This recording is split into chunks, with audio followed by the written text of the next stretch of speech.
Hey guys, welcome to another episode of Brew Bros. It's another brew day. Today we're going to brew a New England style IPA, a clone version of Even Sharks Need Water by Verdant Brewery down in Cornwall. I've never actually tried this beer before, but I'm told by my friend Rich up in Cardiff that it's an incredible beer and well worth giving a go. Also worth noting, the guys at Verdant, the head brewer, they've kindly released their recipe, so thanks very much to them for that. So it's an official recipe that we're going to be using today, quite exciting. It's got a huge grain bill. It's a 6.5% beer, so fairly strong. You kind of expect for a New England IPA. So I've pre-warmed the mash tun, thanks to Chuck, my boy in the USA, for that bit of advice. Pre-warmed it, it's all ready to go. Just waiting for the water to reach its temperature. I need a strike temperature of 74 degrees. We're currently at 73.2, so we're nearly there. We'll take a look at the recipe. Okay, so we're brewing a 40 litre recipe today, 40 litre batch. The grain bill is 7.088 kilos of crisp extra pale malt, so 61% of the grain bill. 1.772 kilos of Thomas Fawcett Golden Promise, 15% of the grain bill. 944 grams of Weyermann Carapils, which is 8% of the grain bill. 944 grams of Oat Flakes, which is 8% of the grain bill. 474 grams of rolled wheat flakes, which is 4% of the grain bill, and 474 grams of Simpsons wheat malt, so 4% of the grain bill. Altogether, that gives us 11.696 kilos of malt. I'll have a look at the hops. Okay, so hop-wise, we are using 20 grams of Magnum, first wort hop, 50 grams of Citra for the aroma steep stage, and then 23 grams of Galaxy, also at the aroma steep, or flame out, also known as. We're also going to be using, for dry hop addition, we're going to be using another 157 grams of Citra, which is massive, as well as a 104 gram dry hop addition of Galaxy. So yeast-wise, we are using, it's the first time using this yeast, we're going to be using Yeast 1318, or 1318 London Ale 3. First time using it, it's supposed to be great for NEIPA styles, fairly commonly used around the world, highly regarded for this style. We require 636 billion yeast cells, and in here we've got about, from my calculations, we've got about 750 billion, so I'm not going to use all of that. Okay, and lastly, for the water profile, down here in Dorset, we've got fairly hard water. I know that down in Cornwall, having read what James Heffron, the head brewer at Verdant, they've got very soft water down there, from what I've read from an interview with him. So yeah, he says they push chloride up to around 230 parts per million. They leave sulfate at base mains level, which is 10 parts per million, and then they elevate sodium to around 50 parts per million. The sodium chloride is added to the boil and the calcium chloride to the mash. By doing this, he claims that they create a very soft mouthfeel, but without elevating calcium levels above 100 parts per million. So that is what we're looking for.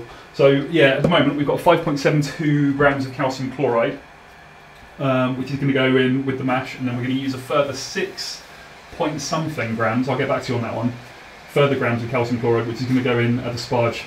Hit it!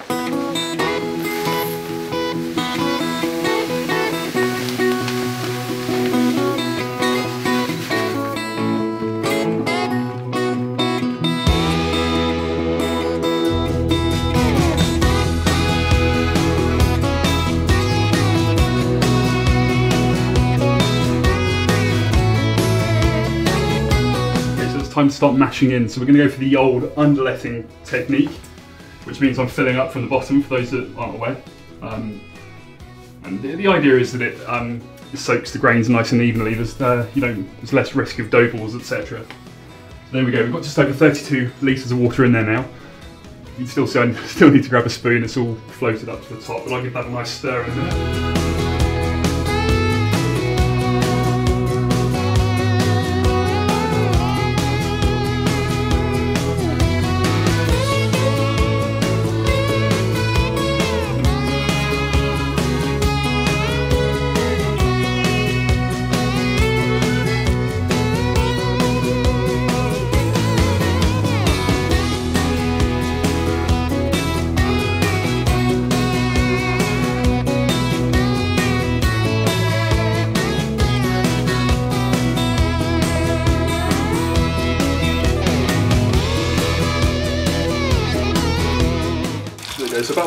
4 minutes or so to go left of the boil off. You can see we've got the mash tun now recirculating, so it's coming out the bottom of the mash tun, in through the pump here, and out of the pump. We've got again the heat probe set up as I showed on the previous video.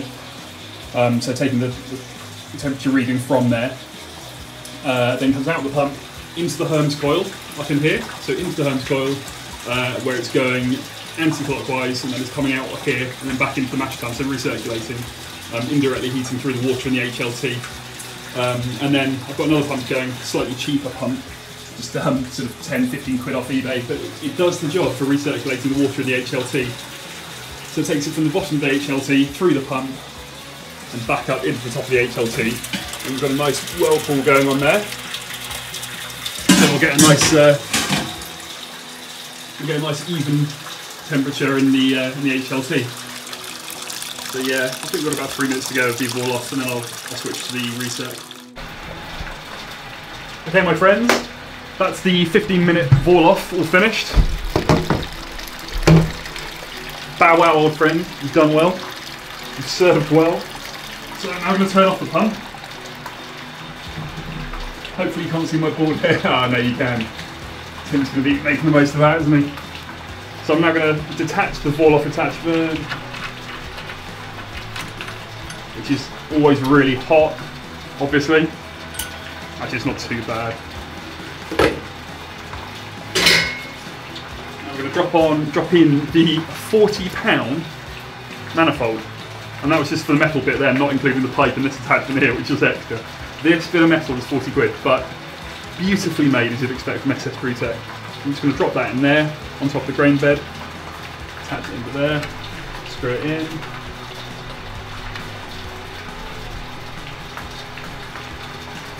Turn the pump back on.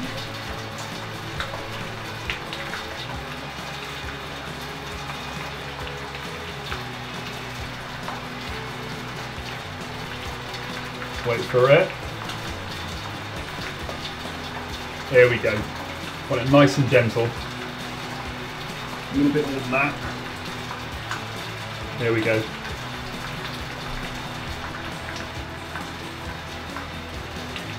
Here we go, so we're going to be using the recirc manifold for the final 30 minutes of the mash.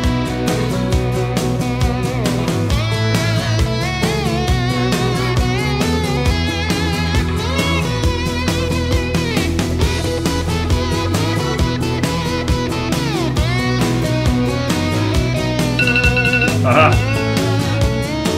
There we go, right. That's the end of the 45-minute mash. Like I said, 15 minutes with boil off, then 30 minutes with the recirc manifold. Now it's time to mash out. So we're going to raise the temperature up to 75 degrees and keep it there. Once it's there, we're going to keep it there for 10 minutes. Let's crank this baby up.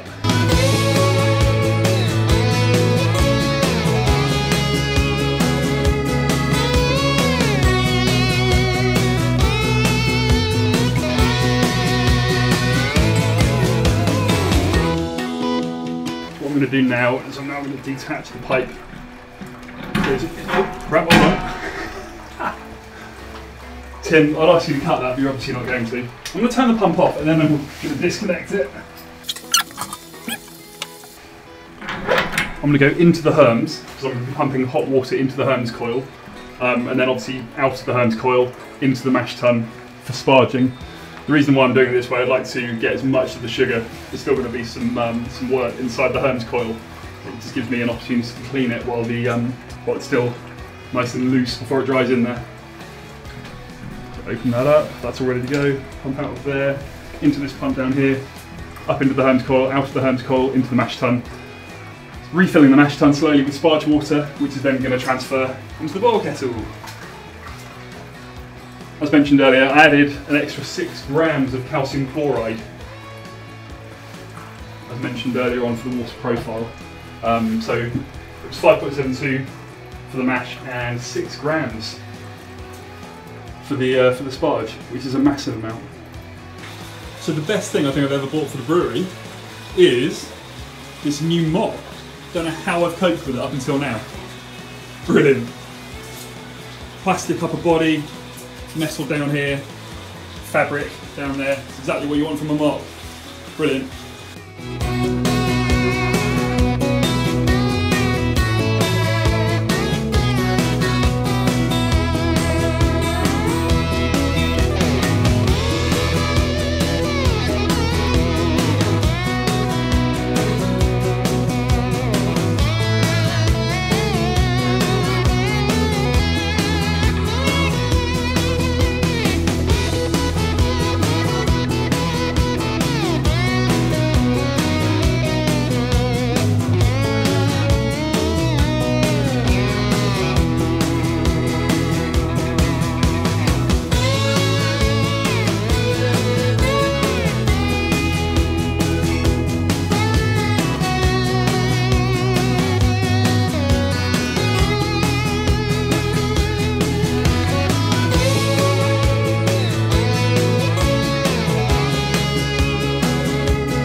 It's going to be a 60-minute boil.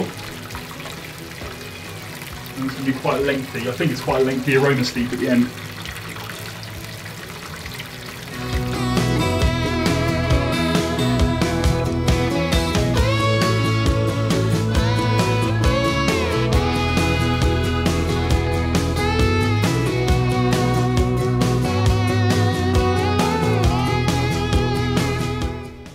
Right guys, it's boiling away nicely. Don't know if you can see me, there's a hell of a lot of steam in here.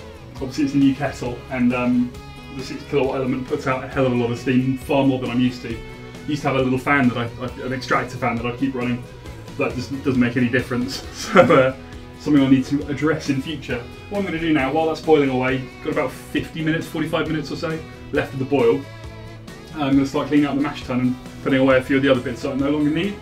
Alright guys, we've got 15 minutes left to go at the boil, so what I'm going to do now, I'm going to start to recirculate through the pump, through the Blickman chiller, and then back into the kettle just for 15 minutes, just to sterilise the old chiller. I have already gone over it with some start sound, but I just want to be extra careful at this point in the brew, especially with such an expensive batch. 98.6 degrees, according to the temperature probe. For the aroma steep, we're going to run the tap through the Blickman therminator, just for a minute or two, just to get down to 79 degrees. It does not take long at all, so I'm going to be quite careful with that. I've got the water coming out of the boil, out of the therminator, back into the mash tun, which I'm going to be using for cleaning up later on.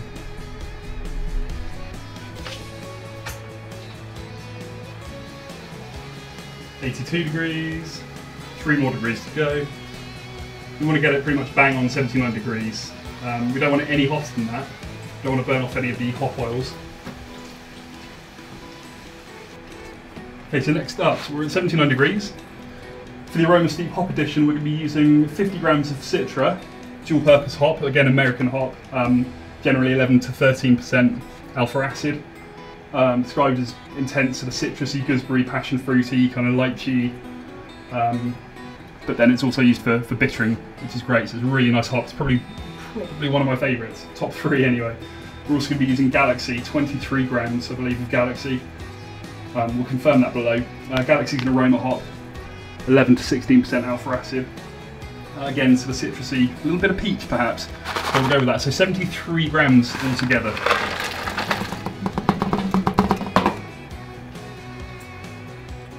So we're going to aroma steep for 30 minutes.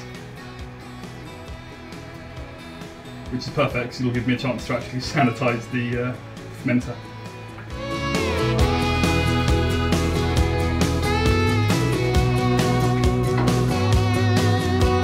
Okay guys, we are at 20 degrees, or 21 degrees, so it's time to transfer over to the fermenter.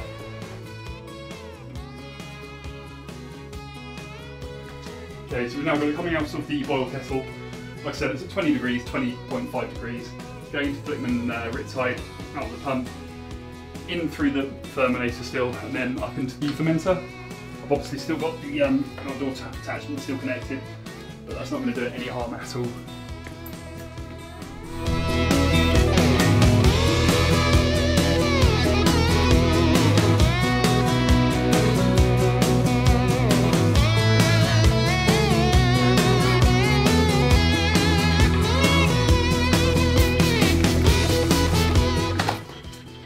Sanitize it good, boy. Right, all that's left to do is add the yeast. So here we go, we've got it's about 860 millilitres there. I've worked out we need 636 billion yeast cells. Inside there is 750 billion, so obviously I'm going to save a little bit. So I want to leave behind about 100 ml of this. And it's only just come off the stir plate, so it's all evenly diluted.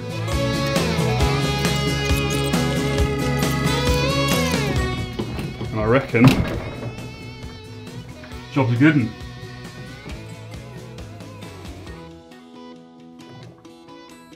Oh yeah, son.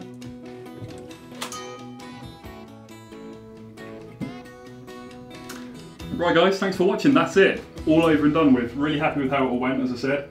I'm going to go and drink a can of the real thing now with Big T on Zoom. So see how all this brewing and talking about it has made me really want one. Fortunately, I have one in the fridge. So I've got that to look forward to. If you enjoyed the video, please like and subscribe, etc. If you didn't, you don't know what you're talking about. No, I'm joking. If you didn't, and there's anything you'd like to see us do differently, or any suggestions, recommendations, etc., please let us know. Obviously, there's loads of different ways of doing this. It's just the way that I choose to do it. It's always worked well for me. But yeah, any comments below. Thanks very much for watching. Take care.